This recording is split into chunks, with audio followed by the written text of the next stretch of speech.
What would you do if you discovered the homeless veteran you've been mocking actually wore a medal that made a Navy admiral stop everything and salute him? Preparing and narrating this type of story took us long efforts and hard work. So if you are enjoying this story, please consider subscribing to our channel. Thomas Mitchell shuffled through the glass doors of Prestige Financial Services at 5:30 a.m., his weathered hands gripping a worn mop bucket and a canvas bag that never left his side. The early morning fog of downtown Seattle clung to the skyscrapers like a shroud, but inside the gleaming marble lobby, the harsh fluorescent lights revealed every detail of the man the employees had come to know as Old Tom. His gray hair was always slightly unkempt, despite his obvious attempts to smooth it down each morning. The janitorial uniform hung loose on his thin frame, giving him the appearance of someone who'd once been much larger, much stronger. Most telling were his eyes, pale blue and distant, as if they'd seen things that existed beyond the sanitized world of corporate America. What drew the most attention, however, was the small bronze medal he wore pinned to his uniform shirt. It was tarnished and green with age, bearing scratches that suggested decades of handling. The ribbon was faded, its original colors barely visible beneath years of wear. To the young professionals who worked at Prestige Financial, it looked like something from a costume shop, a pathetic attempt by an old man to claim importance he'd never possessed. The irony was lost on them entirely. Thomas Mitchell had indeed never possessed importance in their world, a world of stock options and quarterly reports, of power lunches and corporate mergers. But in another world, in places where importance was measured in blood and sacrifice rather than profit margins, his name had once carried weight that could move mountains. The building's morning routine was always the same. Thomas would arrive before anyone else, methodically cleaning each floor from top to bottom. He worked with the precision of someone who understood that attention to detail could mean the difference between life and death, though his current colleagues attributed his thoroughness to simple conscientiousness. By 7 a.m., the first wave of employees would begin arriving, their designer shoes clicking against the marble floors Thomas had just finished mopping. They would brush past him without acknowledgement, their conversations flowing around him as if he were invisible. Investment strategies, client acquisitions, bonus projections, the language of a world that had no place for broken-down veterans who cleaned up after their successes. The morning crowd was always led by the same group of rising stars, young men and women in their late 20s and early 30s who'd graduated from prestigious universities and landed coveted positions at one of Seattle's most respected financial firms. They wore their success like armor, their confidence radiating from perfectly tailored suits and expensive watches. Among them, Harrison Blake commanded the most attention. At 32, he was the youngest senior analyst in the company's history, having earned his position through a combination of Ivy League credentials, family connections, and the kind of aggressive ambition that left casualties in its wake. His corner office overlooked Elliott Bay, and his salary was more than most people made in 5 years. Blake had noticed Thomas's medal on the old man's first day, and it had become a source of private amusement. During coffee breaks and lunch meetings, he would regale his colleagues with observations about the war hero who cleaned their toilets. The mockery was subtle at first, raised eyebrows when Thomas passed, whispered comments about people living in fantasies about their past. But Blake was building towards something bigger. He was a man who understood that social hierarchies required constant reinforcement, that his position at the top was maintained not just by his own success, but by ensuring others knew their place at the bottom. Thomas, with his quiet dignity and that ridiculous medal, represented something that needed to be corrected. The other employees followed Blake's lead, as they always did. Sarah Chun, a portfolio manager who'd fought her way up from a modest background, found herself laughing at Blake's jokes about Thomas, despite feeling uncomfortable about it. Marcus Rodriguez, a junior analyst desperate to fit in with the senior staff, began making his own observations about the delusional janitor who thought he was special. Thomas absorbed their subtle mockery with the same stoic silence he applied to everything else. He would continue his work, methodically cleaning around their conversations, his expression never changing. But those who bothered to look closely might have noticed that his hands occasionally trembled slightly when the comments grew particularly cruel, and that he sometimes paused in his work to touch the metal with fingers that moved like he was saying a prayer. The building security guards, all veterans themselves, watched these interactions with growing discomfort. They recognized something in Thomas's bearing that the financial professionals missed: the way he stood, the economy of his movements, the alertness that never quite left his eyes. But their positions were tenuous too, and speaking up would have meant risking their own jobs. What none of them knew was that Thomas Mitchell carried more than just cleaning supplies in his canvas bag. Hidden beneath spare uniforms and cleaning products was a folder containing documents that would have changed everything they thought they knew about the quiet man who mopped their floors. Military service records, commendation letters, photographs of ceremonies that had taken place in the highest echelons of government. The medal itself was no costume jewelry, no participation trophy from a weekend warrior's fantasy. It was the Navy Cross, the second highest decoration for valor in the United States Navy and Marine Corps, awarded for extraordinary heroism in combat. The tarnish and wear weren't signs of cheapness. They were evidence of a man who'd worn his honor every day for 23 years, through good times and bad, through success and failure, through the long, slow decline that had brought him to this place. But in the gleaming towers of prestige financial services, where worth was measured in dollars and advancement was the only virtue that mattered, Thomas Mitchell was just another invisible man with a mop and a pathetic delusion about his own importance. The stage was set for a reckoning that would shatter every assumption they'd made about strength, honor, and what it truly meant to serve something greater than yourself. The morning rush was building, and Harrison Blake was already planning his next entertainment at the old man's expense. He had no idea that he was about to learn the difference between earning respect and demanding it, between real authority and the borrowed power of a corner office. Thomas Mitchell had not always been the invisible man who cleaned corporate floors in downtown Seattle. 25 years earlier, he had been Captain Thomas Mitchell, United States Marine Corps, leading reconnaissance missions in some of the most dangerous territories on Earth. His call sign had been Reaper, earned not through bloodthirsty violence, but through his uncanny ability to extract his teams from impossible situations, bringing everyone home alive when death seemed certain. The transformation from decorated Marine officer to night shift janitor had been gradual, like erosion slowly wearing away a mountain. It began with the explosion that took his left leg below the knee in Fallujah, a roadside bomb that had been intended for the convoy behind his unit. Thomas had thrown himself on top of his radio operator, a 19-year-old kid from Iowa named Danny Peterson, absorbing shrapnel that would have killed the younger man instantly.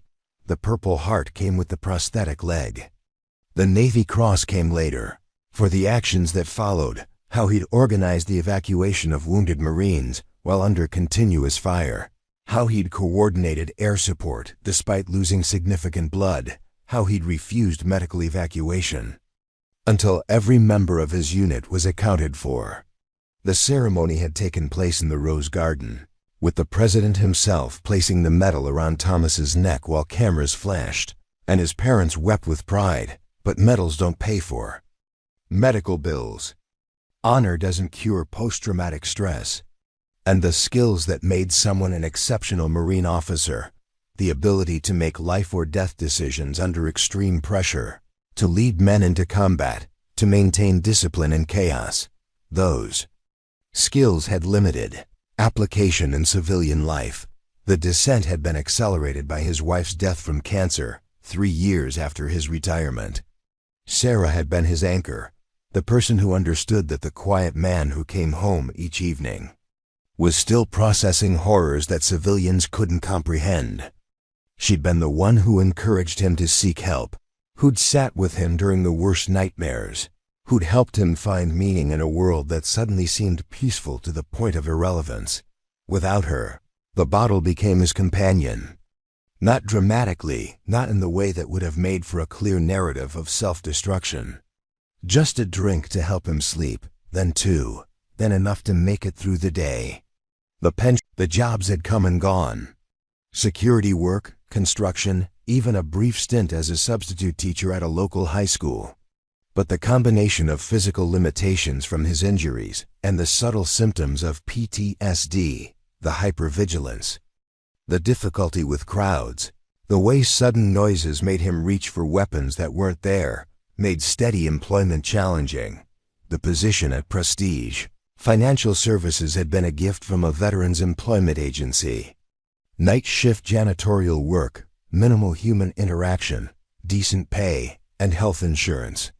Thomas had approached it with the same methodical precision he'd once applied to mission planning. Every floor had its routine, every task its proper sequence, every detail its importance. The canvas bag he carried wasn't just practical, it was psychological armor. Inside, carefully wrapped in plastic, were the documents that proved he'd once been someone who mattered. The citation for his Navy Cross, signed by the Secretary of the Navy, letters of commendation from general officers whose names appeared in history books, photographs of him with politicians, diplomats, and foreign dignitaries whose security had been his responsibility. He'd learned to compartmentalize his past, to exist in two separate worlds that never intersected. During the day, he was Thomas Mitchell, disabled veteran, living on a pension and working nights to supplement his income.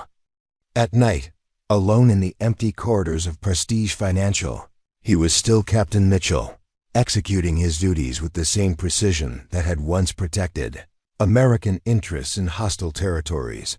The medal had been Sarah's idea.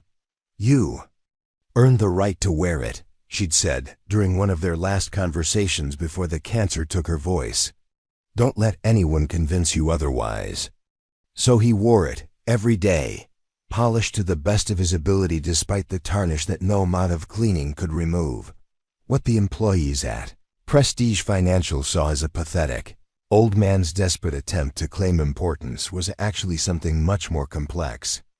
The medal represented the last visible connection to a version of himself that had mattered, that had made a difference, that had been respected by people whose opinions carried weight beyond stock portfolios and quarterly earnings. The irony wasn't lost on Thomas. He'd once been responsible for protecting American economic interests overseas, ensuring that businessmen like Harrison Blake could operate safely in international markets. He'd coordinated with State Department officials, briefed CIA station chiefs, and worked with foreign governments to maintain the stability that made global commerce possible.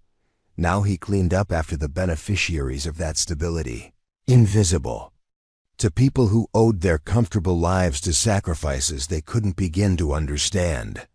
The young professionals who stepped over his mop bucket on their way to morning meetings had no idea that the global security apparatus that enabled their success had been built by men like Thomas Mitchell, one careful mission at a time. The physical transformation had been as dramatic as the social one.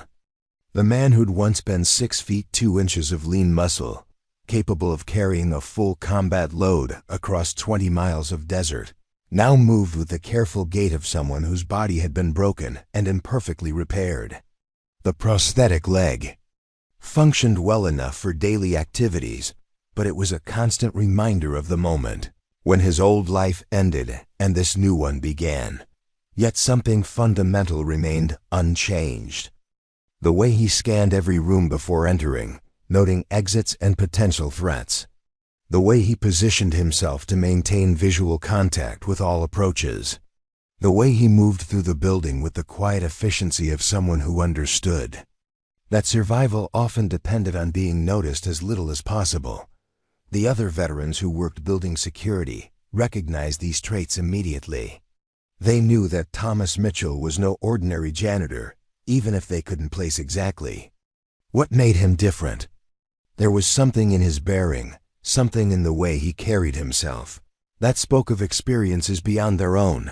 Harrison Blake had built his reputation at prestige financial services through a combination of calculated aggression and an instinctive understanding of corporate hierarchy. At 32, he possessed the kind of confidence that came from never having faced genuine adversity, never having his assumptions challenged by anything more serious than a difficult client or a missed quarterly target. His corner office on the 42nd floor was a carefully curated display of success.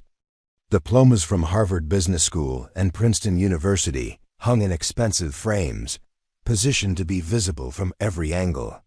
His desk was polished mahogany, large enough to conduct meetings, but organized with the precision of someone who understood that perception often mattered more than substance. Blake's rise through the company had been meteoric but predictable. His father was a federal judge, his mother a former investment banker who'd retired to focus on charitable foundations. The family name carried weight in Seattle's social circles, and Harrison had learned early that the right connections could open doors that mere competence never could. But Blake's success wasn't built solely on nepotism. He possessed genuine analytical skills and an intuitive understanding of market psychology that made him valuable to clients with significant portfolios. His recommendations had generated substantial returns, and his ability to attract new business had made him indispensable to the firm's senior partners. What drove Blake, however, wasn't just financial success. He was motivated by a deep-seated need to establish and maintain social dominance, to ensure that everyone around him understood their place in the hierarchy he'd worked so carefully to climb. This need manifested in subtle ways: the careful selection of restaurants for client meetings, the strategic name-dropping of influential contacts, the way he managed his team with just enough pressure to keep them grateful for his approval. Thomas Mitchell had become Blake's latest project, though the janitor didn't yet understand the full scope of what was being planned. Blake had spent weeks observing the old man, noting his routines, his vulnerabilities, his obvious pride in the tarnished metal that seemed so pathetically out of place in the gleaming corporate environment. The morning coffee ritual had become Blake's stage. Each day at 8:30 a.m., he would gather with his immediate team in the break room on the 42nd floor, ostensibly to discuss market analysis and client strategies. But increasingly, these sessions had become opportunities for Blake to entertain his colleagues with observations about their resident war hero. "Did you see him polishing that thing again?" Blake would say, gesturing toward the elevators where Thomas could occasionally be seen adjusting his metal. "I swear he spends more time on that piece of costume jewelry than he does on actual cleaning." The laughter that followed was always immediate and enthusiastic. Blake had created an environment where his approval was currency, and his colleagues had learned that sharing his amusements was the fastest way to earn it. Sarah Chun, despite her initial discomfort, found herself contributing observations about Thomas's delusions of grandeur.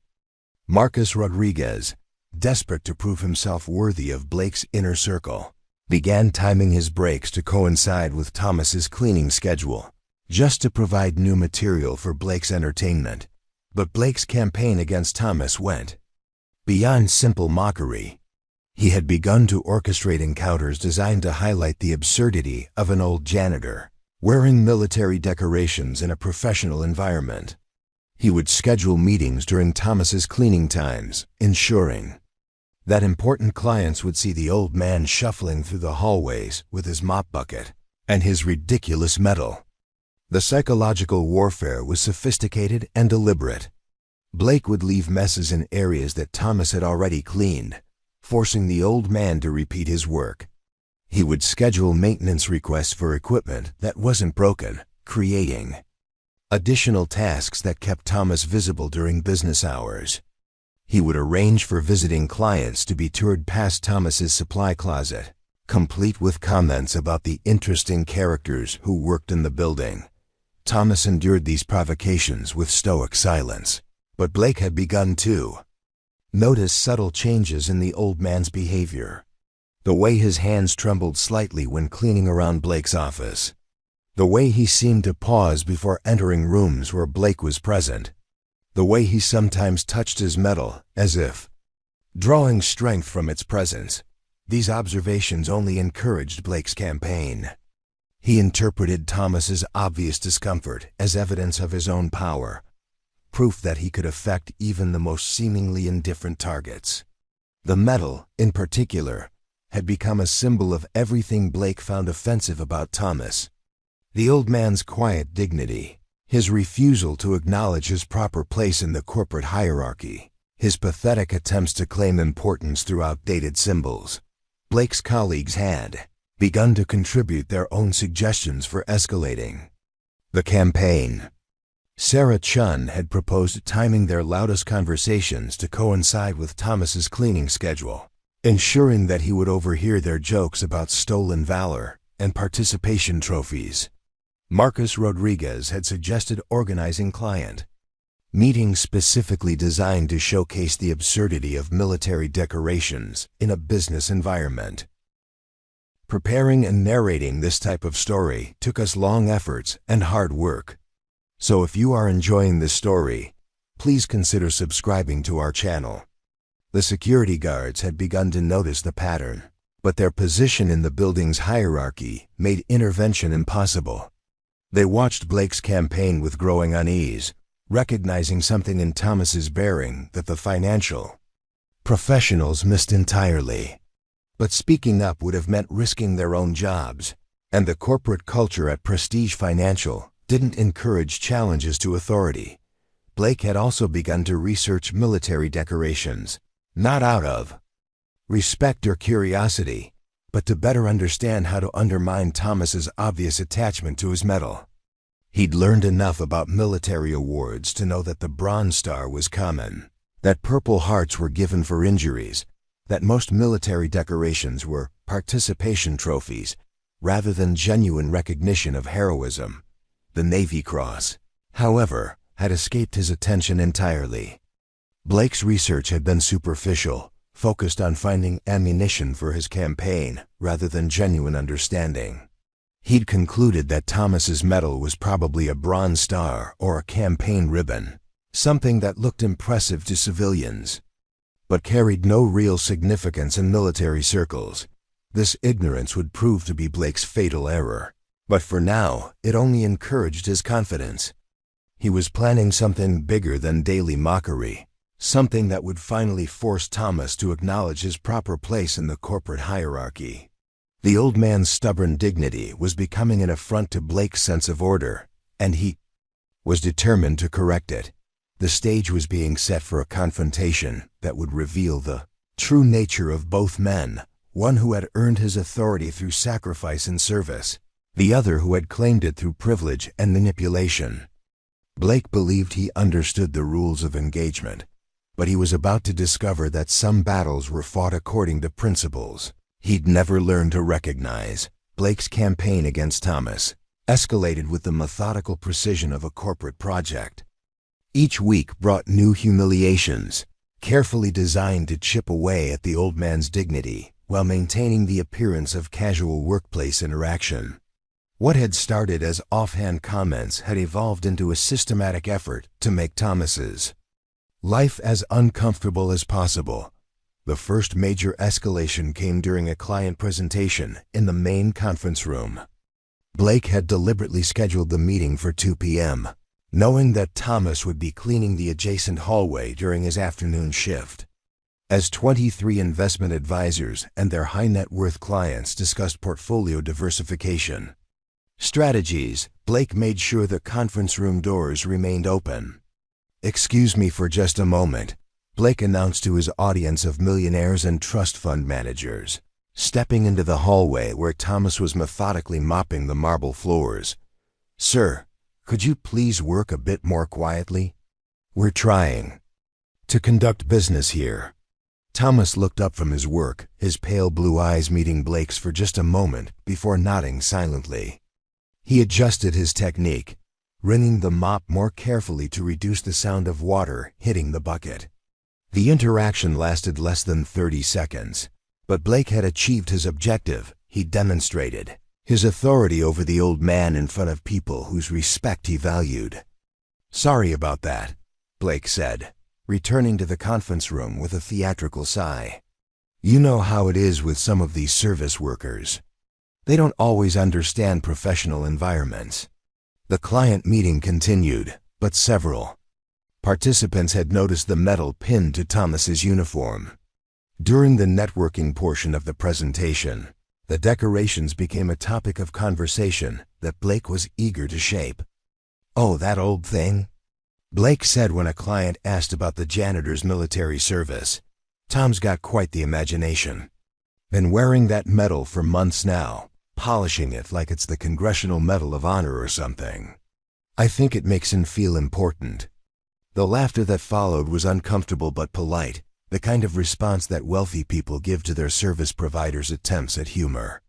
But Blake had planted seeds of doubt about Thomas's authenticity, seeds that would grow in the retelling of the story to other clients and colleagues. The second major escalation occurred during the company's monthly all-hands meeting.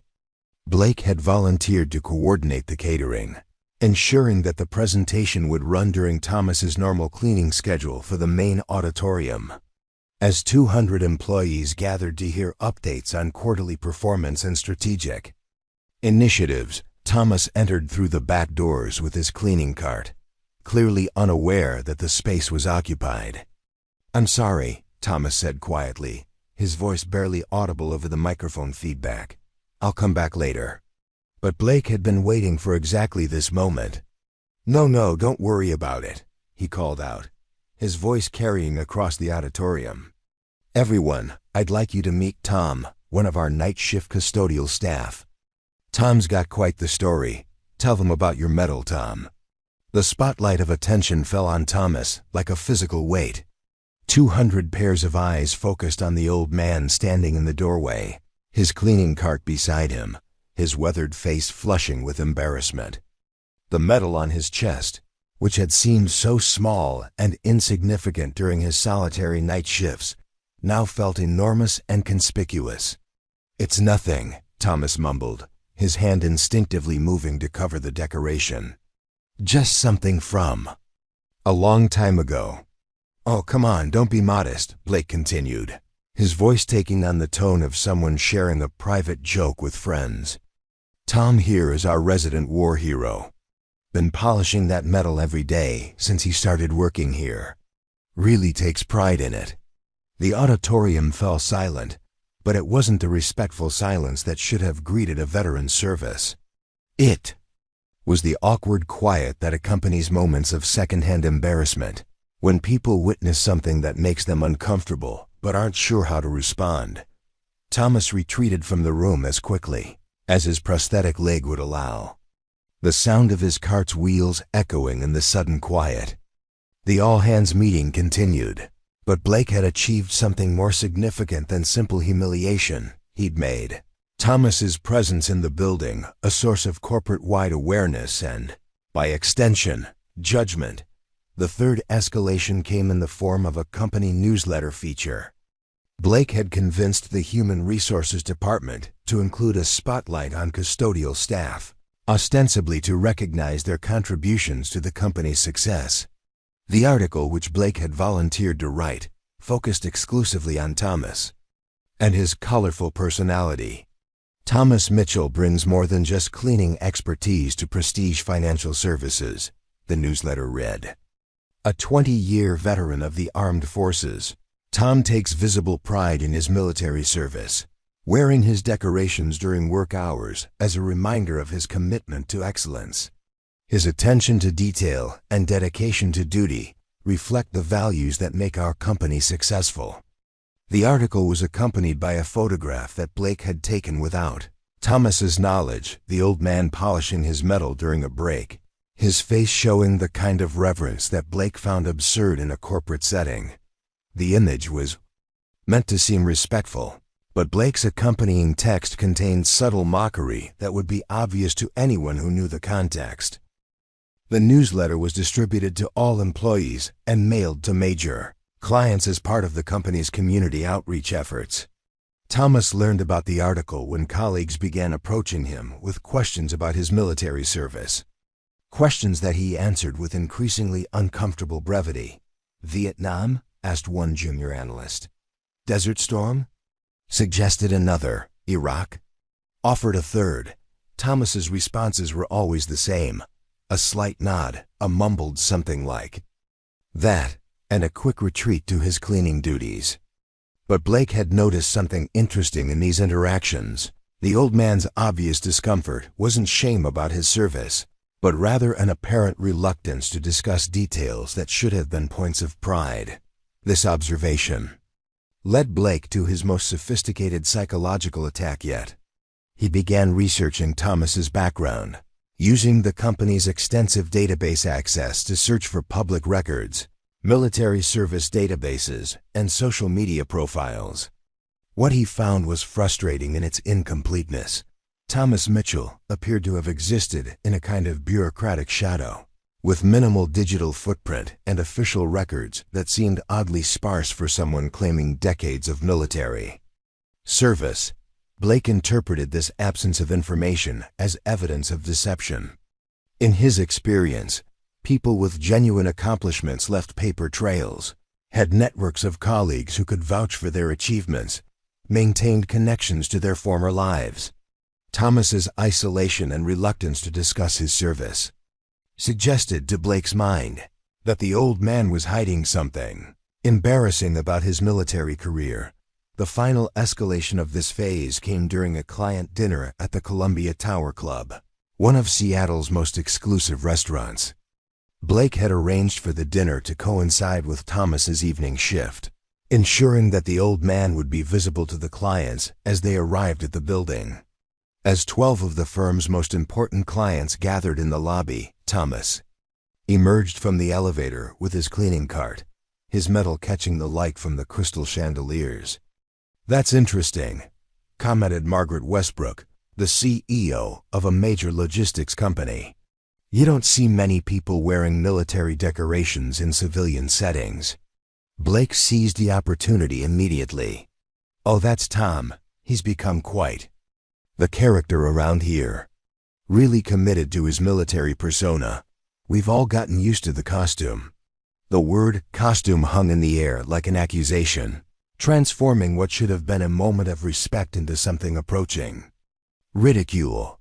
Thomas, who had paused to allow the group to pass, overheard the comment and felt something crack inside his chest. Not anger, but a deep sadness that someone would so casually dismiss sacrifices they couldn't begin to understand. The breaking point came on a Tuesday morning that began like any other, with Thomas arriving at Prestige Financial Services before dawn to begin his methodical cleaning routine.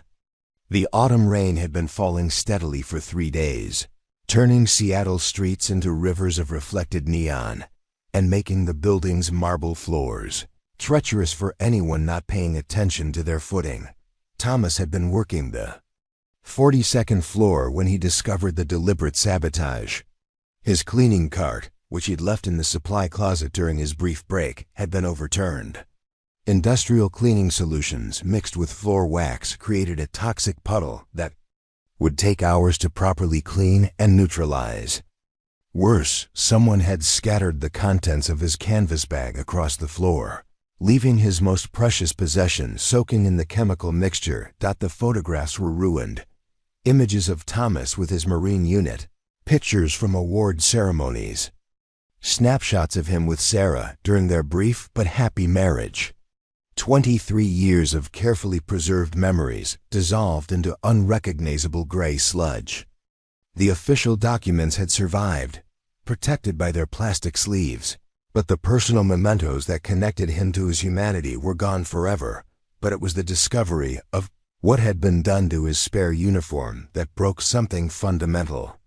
Inside Thomas Mitchell, someone had taken his backup janitor's shirt and used it to clean the chemical spill, deliberately soaking the fabric in the caustic mixture. The shirt was beyond saving, but that wasn't what mattered. What mattered was that his metal had been attached to that shirt, and it was now lying in a puddle of industrial solvent that had begun to eat away at the bronze surface. Thomas knelt beside the ruined metal, his hands shaking as he carefully lifted it from the chemical soup. The ribbon had partially dissolved, its colors bleeding into an abstract pattern of grief. The bronze itself was pitted and scarred. 23 years of careful preservation undone in a single act of calculated cruelty. This wasn't random vandalism. The positioning of the cart, the specific chemicals that had been mixed, the way his personal items had been scattered, everything pointed to deliberate sabotage by someone who understood exactly what they were destroying. Thomas had faced enemy fire, had watched good men die, had endured physical and psychological trauma that would have broken most people. But this felt different. This was an attack on the last connection he had to the man he'd once been. The metal represented more than personal achievement. It was a symbol of the moment when Thomas had made the choice to value other lives above his own, when he'd thrown himself between death and a 19-year-old kid who deserved to see his 20th birthday. It was proof that Thomas Mitchell had once been the kind of person who mattered, who'd made a difference, who'd earned the respect of men whose judgment carried weight. Now it was being dissolved by industrial cleaning solvents, destroyed by someone who viewed it as nothing more than a prop in an elaborate joke. Thomas sat on the floor of the supply closet, holding the damaged metal in his scarred hands, and felt the last of his emotional reserves crumble. The breakdown was silent but complete. Thomas had learned decades ago that crying was a luxury he couldn't afford, that emotional displays were weaknesses that could get people killed. But now, alone in the darkness of the supply closet, he allowed himself to feel the full weight of what had been taken from him. Not just the metal, but the dignity it represented, the connection to a version of himself that had been worthy of respect. When Blake arrived for his morning routine 2 hours later, he found Thomas exactly where he'd expected, cleaning up the mess with methodical precision, his face showing no emotion, his movements economical and controlled. The older man had found replacement chemicals and was working to neutralize the industrial solvent, his damaged metal pinned to his chest despite its condition. "Rough night, Tom?" Blake asked, his voice carrying just the right note of false concern. "Looks like you had a little accident with your cleaning supplies." Thomas looked up from his work, and for the first time in months, he made direct eye contact with Blake. What Blake saw in those pale blue eyes should have been a warning, but he was too intoxicated by his own perceived victory to recognize the danger. "No accident," Thomas said quietly, his voice carrying a quality that made Blake's survival instincts whisper warnings he was too arrogant to heed. "Someone did this deliberately." Blake's response was a masterpiece of calculated insensitivity. "Oh, come on, Tom. Who would want to mess with your stuff? Maybe you just had too much to drink last night and forgot what happened." The accusation of alcoholism was the final straw. Thomas had been sober for 8 months, had fought his way back from the darkness that had claimed him after Sarah's death, had rebuilt his life one careful day at a time. But Blake's words weren't just an insult. They were a deliberate attempt to destroy the last shreds of Thomas's self-respect. Thomas stood slowly, his movement controlled but somehow threatening. The mop in his hands was no longer a cleaning tool. It was a weapon, and both men knew it. For 3 heartbeats, Blake found himself face to face with something he'd never encountered before. A man who'd been pushed beyond his breaking point, who'd lost everything that mattered, who had nothing left to lose. "You want to know about this metal?" Thomas asked, his voice so quiet that Blake had to lean forward to hear it. "You want to know what it represents?" Blake nodded, but his confidence was beginning to crack.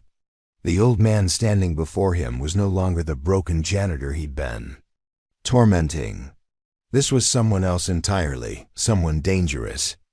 "It represents the day I saved the life of a kid who reminded me of you," Thomas continued, his fingers touching the damaged bronze. 19 years old, college-educated, full of himself and completely unprepared for what real violence looked like. The kind of person who thinks courage is something you can buy with the right credentials. The temperature in the room seemed to drop 10 degrees. Blake found himself stepping backward without conscious thought, his body recognizing threats that his mind was too privileged to understand. "Danny Peterson from Cedar Falls, Iowa," Thomas said, his voice growing stronger. "Pre-med student, wanted to be a doctor, signed up for the Marines to pay for medical school. Good kid, terrible Marine, but he was trying to learn." Blake's mouth was dry, but he managed to speak. "What does that have to do with anything?" Thomas's smile was sharp and cold. "The roadside bomb that took my leg was meant for the convoy behind us. I could have let it happen, could have protected my own men, and let someone else's unit take the casualties. But I didn't. I threw myself on top of Danny Peterson and absorbed the shrapnel that would have killed him." The confession hung in the air like a challenge. Blake was beginning to understand that he'd been playing a game whose rules he'd never learned, against an opponent whose capabilities he'd never bothered to assess. "This medal," Thomas continued, holding up the damaged bronze, "was pinned on my chest by the President of the United States. In the Rose Garden, in front of the cameras, with Danny Peterson's parents watching from the front row." Blake's world was beginning to shift on its axis. The pathetic old janitor he'd been tormenting was revealing himself to be something else entirely. Something that made Blake's borrowed authority seem suddenly insignificant. "You destroyed it," Thomas said, his voice carrying the finality of a judge pronouncing sentence. "You destroyed the last thing I had left of the man I used to be." The breaking point had been reached, and Thomas Mitchell was about to remind everyone at Prestige Financial Services that some ghosts were more dangerous than the living. Thomas reached into his canvas bag with deliberate care, his movements precise and controlled despite the tremor in his hands. What he withdrew wasn't another cleaning supply or spare uniform. It was a waterproof document case that had survived chemical spills, combat deployments, and 23 years of careful preservation. "You want to know what this medal really is?" Thomas asked, his voice carrying an authority that made Blake instinctively step backward. "Let me show you." The first document Thomas removed was his official citation, printed on heavy government paper and bearing the seal of the Department of the Navy. He held it up so Blake could see the letterhead, the official signatures, the weight of institutional authority that backed every word. "The President of the United States takes pleasure in presenting the Navy Cross to Captain Thomas J. Mitchell, United States Marine Corps, for extraordinary heroism while serving as commanding officer, 1st Reconnaissance Battalion, during combat operations in Al Anbar Province, Iraq, on the 15th of March 2003. Blake's face had gone pale as Thomas continued reading, his voice growing stronger with each word. This wasn't some participation trophy or campaign ribbon. This was the second highest decoration for valor in the United States military, awarded for actions that most people couldn't even comprehend. Captain Mitchell's unit came under intense enemy fire while conducting a reconnaissance mission in urban terrain, when an improvised explosive device detonated beneath the lead vehicle. Captain Mitchell immediately exposed himself to enemy fire to organize the evacuation of wounded Marines. Despite suffering severe injuries from secondary explosions, he continued to direct the tactical withdrawal of his unit while calling in close air support. The citation continued for 3 more paragraphs, each sentence documenting actions that required the kind of courage that Blake had never been called upon to display.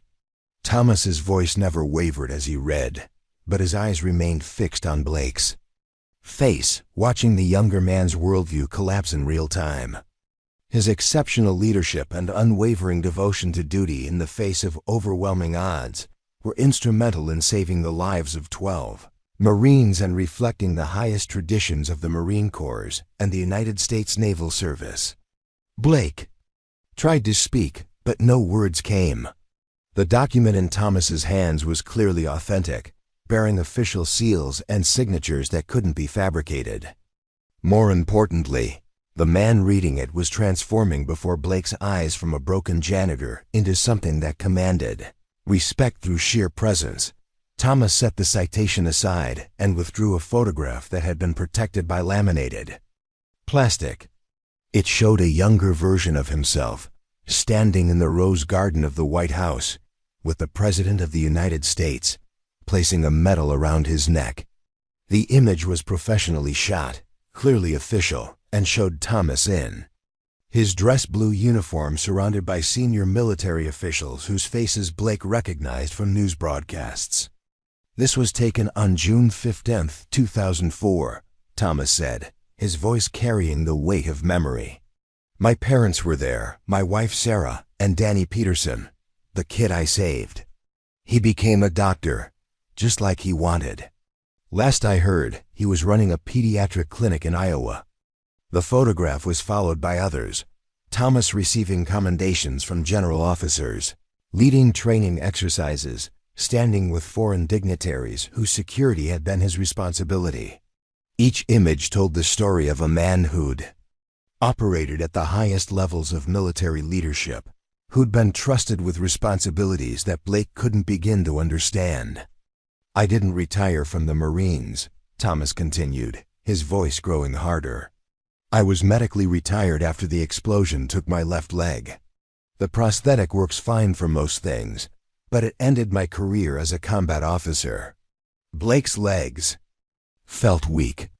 The man he'd been tormenting for months wasn't some delusional janitor playing dress-up. He was a genuine American hero whose service record would have impressed anyone with the knowledge to understand it. The medal that Blake had mocked as costume jewelry was one of the highest honors the United States military could bestow. Thomas reached into the document case again and withdrew a thick folder containing letters of recommendation from commanding officers, efficiency reports that documented his rise through the ranks, and training certificates that showed expertise in areas Blake had never heard of.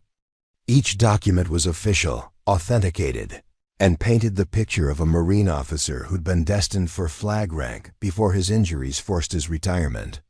Counter-terrorism operations in Somalia, peacekeeping missions in Bosnia, training, exercises with allied forces in 17 different countries, Thomas said, flipping through the documents with practiced ease. I spent 22 years serving my country in places where failure meant American deaths. Blake finally found his voice, but it came out as a whisper. I didn't know. You didn't know because you never asked, Thomas replied, his voice cutting through Blake's attempted apology like a blade. You saw an old man with a limp and a tarnished medal, and you decided that was all you needed to know. You made assumptions based on your own limitations. The transformation was complete now. The broken janitor who'd endured months of humiliation had revealed himself to be Captain Thomas Mitchell, United States Marine Corps, holder of the Navy Cross, veteran of operations that remained classified decades after their completion. The man standing before Blake had commanded respect from generals and politicians, had made decisions that affected international relations, had been trusted with responsibilities that required the highest levels of security clearance. Do you know what the Navy Cross represents? Thomas asked, his voice carrying the authority of someone who'd earned the right to speak about courage. It's awarded for extraordinary heroism in combat. Not bravery, not valor, heroism. The kind of action that most people can't even imagine, let alone perform. Blake shook his head, his earlier confidence completely shattered. The corporate hierarchy he'd used to justify his treatment of Thomas suddenly seemed meaningless in the face of actual authority, earned through blood and sacrifice, rather than family connections and networking. Fewer than 7,000 Navy Crosses have been awarded since World War II, Thomas continued, his fingers tracing the edges of the damaged medal. More people have climbed Mount Everest than have earned this decoration. And you destroyed it because you thought it was a joke. The weight of what Blake had done was beginning to sink in.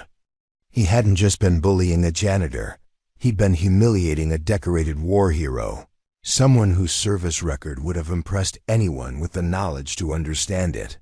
The medal he'd mocked as costume jewelry was an honor that princes and presidents would have been proud to wear. Thomas carefully returned the documents to their protective case, his movements deliberate and controlled.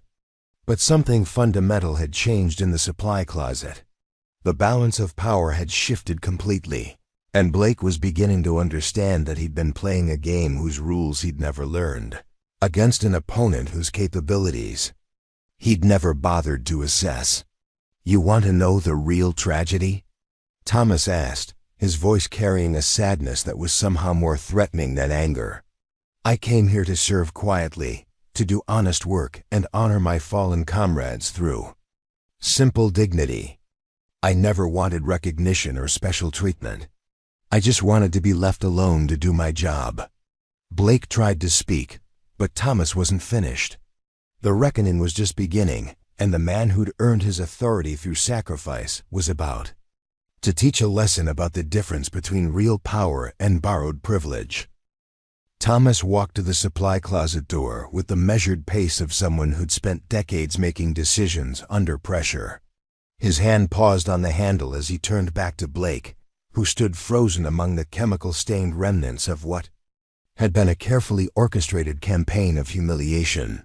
"You have exactly 1 hour to gather every person who participated in your little entertainment," Thomas said, his voice carrying the quiet authority of someone who'd once commanded Marines. "In combat. Conference room A, 42nd floor. Everyone who laughed, everyone who contributed, everyone who stood by and watched." Blake's mouth opened and closed wordlessly. The corporate executive who'd controlled every interaction for months was suddenly face to face with a form of authority he'd never encountered, the kind that came from earning respect through sacrifice rather than demanding it through position. "I don't understand," Blake managed to whisper. "What are you going to do?" Thomas's smile was sharp and cold. "I'm going to teach you what accountability looks like. I'm going to show you what happens when someone who's actually dangerous decides to fight back." The hour that followed was unlike anything in Prestige Financial Services corporate history. Blake moved through the building like a man in a trance, gathering the colleagues who'd participated in the months-long campaign against Thomas. His usual confidence was gone, replaced by something approaching panic as he realized the scope of what he'd unleashed. Sarah Chun was the first to arrive at the conference room, her face showing confusion and growing concern. "Harrison, what's this about? You look like you've seen a ghost." "Something like that," Blake replied, his voice hollow. "Just ... when Thomas gets here, don't say anything. Don't make any jokes. Don't even look at him wrong." Marcus Rodriguez arrived next, followed by 6 other employees who contributed to the daily mockery. They settled into the conference room's leather chairs with the casual entitlement of people who'd never faced genuine consequences for their actions. The space that had once witnessed Blake's triumph over Thomas now felt different, charged with a tension that made everyone uncomfortable. When Thomas entered the room, he was no longer the invisible janitor who'd cleaned around their conversations. He moved with the controlled precision of someone who'd spent years operating in environments where the wrong step could get people killed. The canvas bag in his hand was no longer a collection of cleaning supplies. It was evidence that would reshape everything they thought they knew about strength and authority. "Ladies and gentlemen," Thomas began, his voice carrying across the room with the kind of presence that made everyone sit up straighter. "I'm Captain Thomas Mitchell, United States Marine Corps, retired. For the past 8 months, I've been working as a custodial contractor for this company, and during that time, several of you have made my service record a source of your entertainment." He set the canvas bag on the conference table with deliberate care, the sound echoing in the sudden silence. "I want to show you what you've been laughing at." The presentation was methodical and devastating. Thomas laid out his service record with the same precision he'd once applied to mission briefings, each document building upon the last to create an overwhelming case for his credibility and authority. Combat deployments, commendations, efficiency reports that documented his rise through the ranks, The evidence was irrefutable. I served in Somalia during Operation Restore Hope, Thomas continued, his voice never wavering. I led reconnaissance missions in Bosnia during the peacekeeping operations. I trained Allied forces in 17 different countries, and I spent 3 years as a security advisor to the American embassy in Baghdad. Sarah Chun's face had gone pale as she realized the scope of what they'd been mocking. The quiet janitor who'd endured their jokes had actually been someone whose service record would have impressed anyone with the knowledge to understand it. The medal you've all found so amusing, Thomas said, holding up the damaged Navy Cross, was awarded to me by the President of the United States for actions that saved the lives of 12 Marines. It's the second highest decoration for valor in the United States military, and fewer than 7,000 have been awarded since World War II. Marcus Rodriguez tried to speak, but Thomas cut him off with a gesture that carried absolute authority. I'm not finished. You'll have your chance to explain yourselves, but first, you need to understand what you've done. Thomas opened his laptop and connected it to the conference room's projection system. The first image that appeared was a photograph of him in the Rose Garden, receiving the Navy Cross from the President.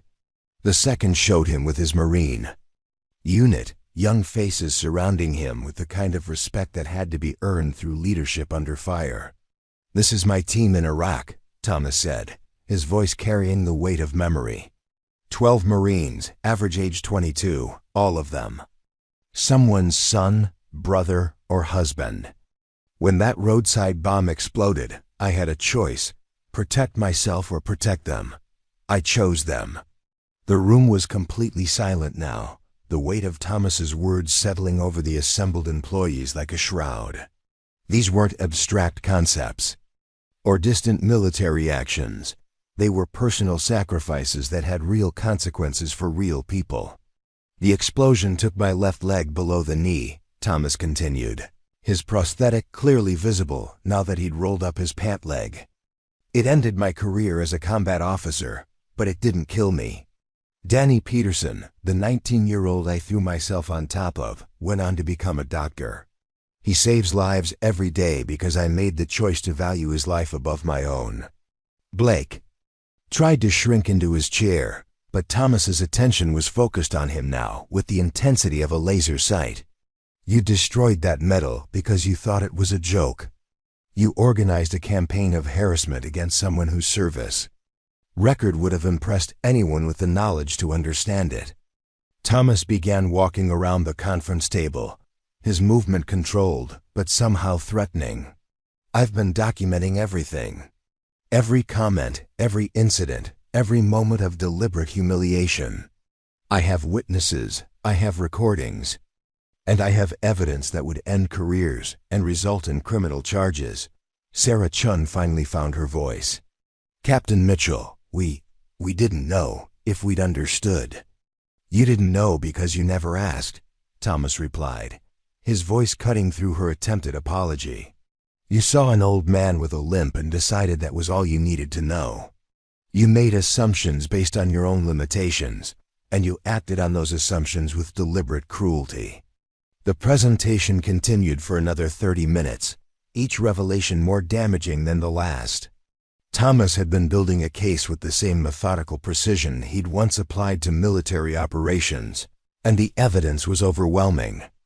Corporate harassment, hostile work environment, destruction of personal property, the charges were mounting. You have a choice, Thomas said finally, his voice carrying the authority of someone who'd made life and death decisions under extreme pressure. You can face the consequences of your actions through proper channels, or you can try to fight this publicly. But understand, I've operated in environments where failure meant American deaths. A corporate boardroom doesn't intimidate me. The reckoning had begun, and Captain Thomas Mitchell was about to teach a lesson about the difference between real authority and borrowed power. The transformation at Prestige Financial Services began within hours of Thomas's revelation.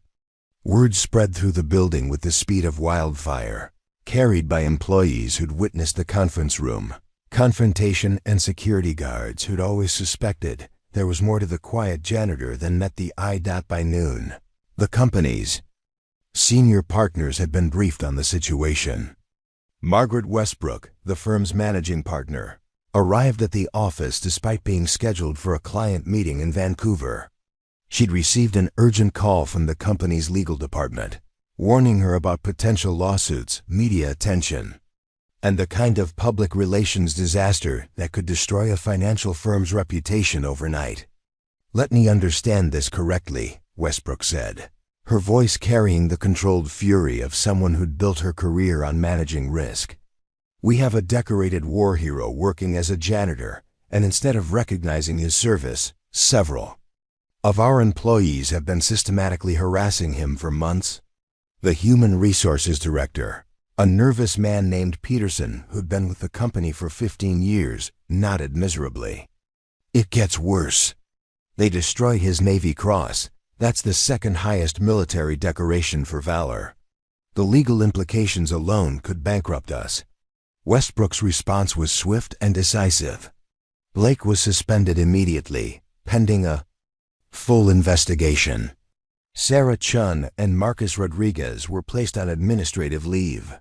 The company's public relations firm was contacted to begin damage control, though everyone understood that the situation had the potential to spiral beyond their ability to manage. But Thomas had no intention of allowing Prestige Financial Services to control the narrative. His years of military service had taught him that battles were won through superior intelligence, careful planning, and the ability to strike at the enemy's weakest points. The corporate world operated by different rules, but the principles remained the same. The first call Thomas made was to the Seattle Times, specifically to Jennifer Walsh, an investigative journalist who'd built her reputation exposing corporate misconduct. Walsh had been looking for exactly this kind of story, a David and Goliath narrative that would resonate with readers who'd grown tired of corporate arrogance and executive privilege. "Mr. Mitchell," Walsh said during their phone conversation, "I'd like to interview you about your experiences at Prestige Financial. The public needs to know how veterans are being treated in corporate America."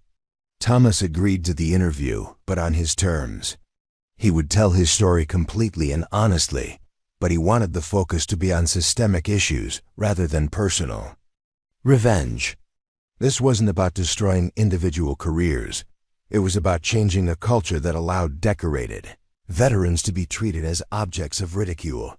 The second call was to the Veterans Affairs Office in Seattle, specifically to Maria Santos, a counselor who'd worked with Thomas during his transition to civilian life. Santos had been concerned about Thomas's isolation, his reluctance to connect with other veterans, and his obvious struggles with finding meaningful work. "Thomas, I've been worried about you," Santos said when he explained the situation. "You've been carrying this burden alone for months. Let us help you now." The VA's response was immediate and comprehensive. They provided Thomas with legal representation, connected him with veteran advocacy groups, and began documenting his experience as part of a broader study on veteran employment discrimination.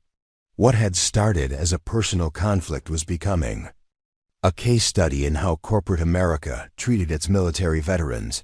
The third call was the most difficult. Thomas contacted Danny Peterson, the Marine whose life he'd saved in Iraq, who was now Dr. Peterson, running a pediatric clinic in Cedar Falls, Iowa. They'd maintained sporadic contact over the years, but Thomas had never told Danny about his current circumstances. "Captain Mitchell?" Danny's voice carried the same respect it had 20 years earlier. "Sir, it's so good to hear from you. How are you doing?" Thomas's voice cracked slightly as he explained the situation. The man who'd thrown himself on top of a roadside bomb to save Danny's life was now working as a janitor, being mocked by people who'd never faced genuine danger. Having his service record treated as a source of entertainment, Danny's response was immediate and decisive. "Sir, I owe you my life. Everything I've accomplished, every patient I've saved, every moment I've spent with my wife and children. "It's all because of what you did for me. I'm flying to Seattle tomorrow."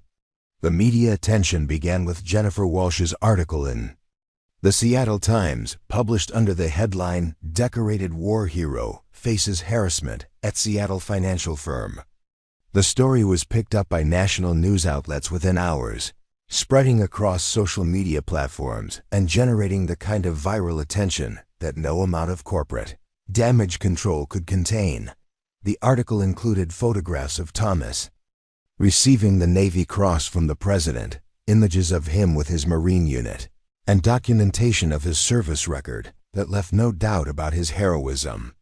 But it also included testimony from Blake and his colleagues, their attempts to justify their behavior sounding increasingly pathetic when contrasted with Thomas's genuine sacrifice. Blake's attempt to defend his actions backfired spectacularly. His interview with Walsh revealed the depth of his ignorance about military service, his casual dismissal of sacrifice he couldn't understand, and his complete inability to grasp the significance of what he'd destroyed. The quote that became infamous was his assertion that military decorations don't mean much in the business world. The veteran community's response was swift and overwhelming. Social media platforms exploded with support for Thomas, sharing stories of their own experiences with corporate discrimination and civilian ignorance about military service. The hashtag Respect the Service began trending nationally, with veterans from all branches of the military sharing their own stories of being undervalued and misunderstood in civilian careers. Corporate sponsors began distancing themselves from Prestige Financial Services. The company's stock price dropped 15% in 2 days, as investors worried about the long-term impact of the scandal. Client meetings were canceled, and several major accounts began the process of transferring their portfolios to competing firms. But the most significant response came from an unexpected source. Admiral Patricia Hayes, the Navy's chief of personnel, had been following the story through military channels. She'd served with Thomas during joint operations in the Mediterranean, and she remembered him as one of the most capable officers she'd encountered during her 30-year career. Admiral Hayes was scheduled to speak at a Navy League dinner in Seattle the following week, but she moved up her travel plans to address the situation personally. Her presence would transform what had been a local employment dispute into a national conversation about how America treated its military veterans. The Admiral's involvement changed everything. This was no longer about a corporate harassment case. It was about honor, respect, and the fundamental question of how a nation should treat the men and women who'd sacrificed everything in its service. The stage was set for a confrontation that would reshape everything the participants thought they knew about authority, respect, and the true meaning of service. Thomas Mitchell had spent months enduring humiliation in silence, but now he had all eyes who understood the true significance of his sacrifice. The reckoning was about to reach its climax, and when it did, nothing would ever be the same. Admiral Patricia Hayes arrived at Prestige Financial Services at 08:00 hours on a Thursday morning, flanked by 2 Marine security escorts and a Navy public affairs officer. Her presence transformed the building's marble lobby into something approaching a military command center, with employees gathering at windows and doorways to catch a glimpse of the 3-star admiral whose arrival had been announced on the live morning news. At 62, Admiral Hayes commanded respect through decades of service that had taken her from a junior officer on destroyer escorts to the highest levels of naval leadership.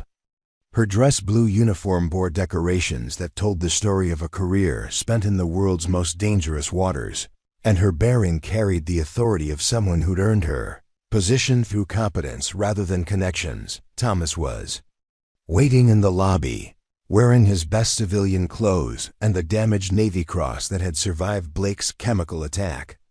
The medal's tarnished surface and dissolved ribbon told their own story about the price of ignorance. But Thomas wore it with the same pride he'd maintained through months of humiliation. "Captain Mitchell," Admiral Hayes said, her voice carrying across the suddenly quiet lobby, "it's been too long. Thomas came to attention instinctively, his body remembering protocols that had been drilled into him decades earlier. "Admiral Hayes, ma'am. Thank you for coming." But Hayes wasn't interested in military formality. She stepped forward and embraced Thomas with the warmth of someone greeting an old friend, her actions speaking louder than any words about the respect she held for the man who'd been mopping floors in this very building. "I served with Captain Mitchell during joint operations in the Mediterranean," Hayes announced, her voice carrying to every corner of the lobby. "He was one of the finest officers I encountered during my 30 years of service. His tactical brilliance and leadership under pressure saved American lives on multiple occasions." The employees of Prestige Financial Services watched in stunned silence as the Admiral continued her impromptu briefing. These were the same people who'd mocked Thomas's medal, who'd treated his service record as entertainment, who'd participated in Blake's campaign of systematic humiliation. The Navy Cross that Captain Mitchell wears was earned through actions that most of us can't even imagine, Hayes continued, her words carrying the weight of institutional authority. "He threw himself on top of a roadside bomb to save the lives of his Marines. That's not heroism. That's the kind of sacrifice that defines the very best of American military service." Danny Peterson arrived from Iowa that morning, having driven through the night to reach Seattle. Now Dr. Peterson, he was accompanied by his wife and 2 children, who'd insisted on meeting the man who'd made their family possible. The reunion between Thomas and Danny took place in front of the assembled crowd, with no attempt to hide the emotion that both men felt. "This is the man who saved my life," Danny said, his voice thick with emotion as he introduced Thomas to his family. "Everything I am, everything I've accomplished, every patient I've saved, it's all because Captain Mitchell chose to value my life above his own." Danny's 8-year-old son, Michael, approached Thomas with the kind of direct curiosity that only children possess. "Mr. Mitchell, my daddy says you're a hero. What's it like to be a hero?" Thomas knelt down to the boy's level, his voice gentle but serious. "Being a hero isn't about being special, Michael.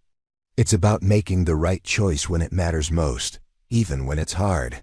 Your daddy is a hero too. He saves children every day." The moment was captured by news cameras that had been following the story, and the image of Thomas kneeling before Danny's son would become one of the most powerful symbols of the entire controversy. Here was a man who'd sacrificed everything for his country, showing humility and grace to a child whose father owed his life to that sacrifice. Blake watched from the 42nd floor, his career in ruins and his reputation destroyed beyond repair. The man he'd tormented for months was being honored by one of the highest-ranking officers in the United States Navy, while he faced termination, lawsuits, and the kind of public humiliation that would follow him for the rest of his life. Admiral Hayes wasn't finished. She'd come to Seattle with a specific purpose, and Thomas's public vindication was only the beginning. The Admiral had spent decades fighting for recognition of military service in civilian society, and Thomas's experience represented everything that was wrong with how America treated its veterans. "I'm here to offer Captain Mitchell a position with the Navy's Veteran Transition Program," Hayes announced, her words carrying the weight of official policy. His experience, both in military service and in civilian employment, makes him uniquely qualified to help other veterans navigate the challenges of post-military careers. The offer was more than just a job. It was recognition that Thomas's experience at Prestige Financial Services had broader implications for how veterans were treated throughout corporate America. His months of humiliation would become the foundation for systemic change, ensuring that other veterans wouldn't face the same discrimination and ignorance. Thomas accepted the position immediately, his voice carrying the strength that had sustained him through months of deliberate cruelty. But his acceptance speech wasn't about personal vindication. It was about the responsibility that came with survival, the obligation to use his experience to protect others who might face similar treatment. "I endured months of harassment, not Because I was weak, but because I was building a case, Thomas said, his voice carrying across the lobby. Every joke, every insult, every moment of deliberate humiliation was documented, because I understood that this was bigger than my personal situation. This was about how America treats the men and women who've served in its military. The Admiral's presence had transformed the narrative from corporate harassment to national embarrassment. Prestige Financial Services was no longer dealing with a disgruntled employee. They were facing the institutional weight of the United States Navy and the veteran community's collective outrage. Margaret Westbrook, the firm's managing partner, approached Thomas and Admiral Hayes with the kind of desperate humility that came from watching the company's reputation crumble in real time. Captain Mitchell, Admiral Hayes, on behalf of Prestige Financial Services, I want to apologize for the treatment you received. We failed you, and we failed our own values. But apologies weren't enough. The damage had been done, and the consequences would extend far beyond individual careers or corporate reputations. Thomas's experience had become a symbol of systematic failure, proof that America's treatment of its veterans needed fundamental change. The reckoning was complete, but the real work was just beginning. Thomas Mitchell had endured months of humiliation to build a case that would protect future generations of veterans from similar treatment. His silence had been strategic, his patience had been tactical, and his revelation had been devastating. In its precision, 5 years after Admiral Hayes's visit to Prestige Financial Services, Thomas Mitchell stood before a packed auditorium at the University of Washington, delivering the keynote address at the annual Veterans in Business Leadership Conference. The man who'd once mopped floors in silence now spoke with the authority of someone whose experience had reshaped how America understood the transition from military to civilian service. The Navy's Veteran Transition Program, which Thomas had helped design and implement, had become the gold standard for military to civilian career support. His experience at Prestige Financial Services had been transformed from personal humiliation into institutional change, ensuring that thousands of veterans would never face the same discrimination and ignorance he'd endured. Strength isn't about being invisible, Thomas told the audience of veterans, corporate executives, and policymakers. Sometimes strength means being visible when visibility serves a greater purpose. My months of silence weren't weakness. They were preparation for a battle that needed to be fought. In the audience sat Danny Peterson, now Director of Pediatric Services at Seattle Children's Hospital, having relocated to Washington to be closer to the man who'd saved his life. Beside him sat Harrison Blake, whose journey from corporate bully to veteran advocate had become one of the most remarkable transformations in the entire saga. Blake's fall from grace had been swift and complete. Terminated from Prestige Financial Services, blacklisted from the financial industry, and facing personal bankruptcy from lawsuits and legal fees, he'd reached his lowest point 18 months after the confrontation with Thomas. It was then that Thomas had made an unexpected offer, the chance to rebuild his life through service rather than self-destruction.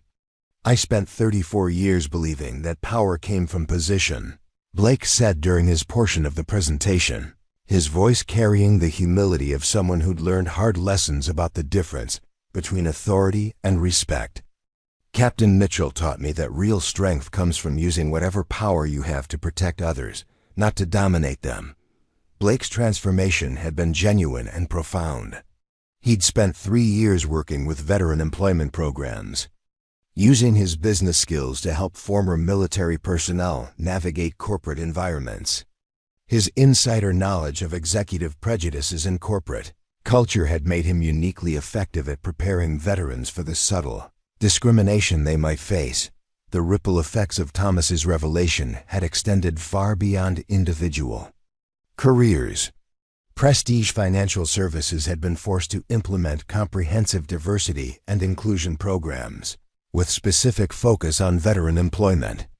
The company's stock had recovered, but only after fundamental changes in corporate culture and leadership. Sarah Chun had used her experience to become a leading advocate for workplace harassment prevention, speaking at conferences and training programs about the importance of recognizing bias and standing up to bullying. Her personal journey from complicit bystander to active ally had become a case study in how individuals could choose to change rather than simply defend their past actions. Marcus Rodriguez had left the financial industry entirely, using his analytical skills to work for the Veterans Administration, where he helped design programs to identify and address employment discrimination. His transformation from eager participant in Blake's harassment campaign to dedicated advocate for veteran rights represented the kind of redemption that Thomas had always believed was possible. The broader impact had been measured in changed policies, increased awareness, and the thousands of veterans who'd benefited from programs designed around Thomas's experience. Corporate America had been forced to confront its own prejudices about military service, leading to better training, more inclusive hiring practices, and greater recognition of the skills that veterans brought to civilian careers. But Thomas's greatest victory wasn't institutional change or personal vindication. It was the letter he'd received from a young Marine named Jennifer Walsh, who'd been facing harassment at her civilian job and had used Thomas's example to document her own case and fight back through proper channels. "You showed me that silence can be strategic," Walsh had written, "but that there comes a time when speaking up serves a purpose greater than personal comfort. Thank you for teaching me that real warriors protect others, even when it costs them personally." The damaged Navy Cross that had been destroyed by Blake's chemical attack had been replaced by the Navy, but Thomas kept the original in his office as a reminder of the price of ignorance and the importance of education. The tarnished bronze and dissolved ribbon told their own story about the cost of prejudice and the value of perseverance.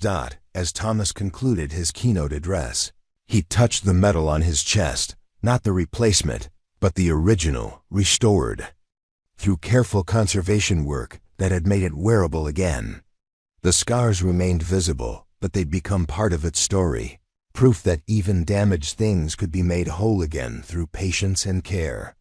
Sometimes the most important battles are fought not with weapons, but with documentation, persistence, and the courage to remain visible when visibility serves others, Thomas said, his voice carrying across the auditorium. "The ghost of my former self served its purpose, but the real work required me to step into the light." The standing ovation that followed wasn't just for Thomas.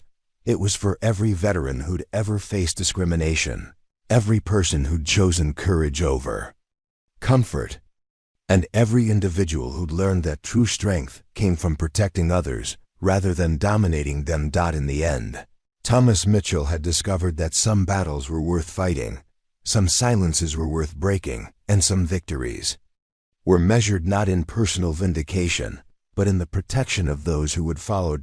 As the applause died down, Thomas noticed a young woman in the back row wearing a crisp business suit and a small, gleaming medal on her lapel. She approached the stage with the confident stride of someone who'd learned to wear her service with pride.